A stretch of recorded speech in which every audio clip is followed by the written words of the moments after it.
വാടാനപ്പള്ളിയിൽ മുക്കുപണ്ടം പണയം വെച്ച് പണം തട്ടാൻ ശ്രമിച്ച കേസിൽ തലൂർ സ്വദേശി അറസ്റ്റിൽ. എടക്കുന്നി വീട്ടിൽ അഖിലാണ് അറസ്റ്റിലായത്.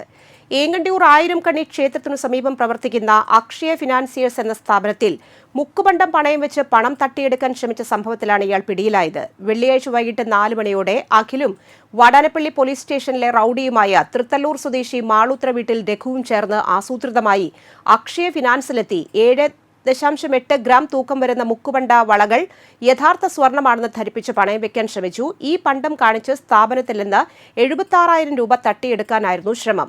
സ്ഥാപനത്തിന്റെ ഗോൾഡ് അപ്രൈസർ ആഭരണങ്ങൾ പരിശോധിച്ചപ്പോൾ സംശയം തോന്നി. ഇത് മുക്കുപണ്ടമാണെന്ന് ഉറപ്പിച്ചു പറഞ്ഞു. ഇതോടെ 1-ാം പ്രതിയായി രഘു സ്ഥാപനത്തിൽ നിന്ന് ഇറങ്ങിയോടി. 2-ാം പ്രതി അഖിലിനെ ഫിനാൻസ് ഉടമയും ജീവനക്കാരനും ചേർന്ന് തടഞ്ഞുവെച്ചു. ഉടൻ തന്നെ പോലീസിൽ വിവരമറിയിച്ചു. അഖിൽ നെടുപുഴ, ഒല്ലൂർ പോലീസ് സ്റ്റേഷൻ പരിധികളിൽ 5 ക്രിമിനൽ കേസുകളിൽ പ്രതിയാണ്. Vadanappally police station SI Gokul, GSIമാരായ രഘുനാഥ്, മുഹമ്മദ് റാഫി, അരുൺ, GS CPO മഹേഷ്, CPOമാരായ സുജിത്, ഋഷാദ് എന്നിവരാണ് അന്വേഷണ സംഘത്തിലുള്ളത്.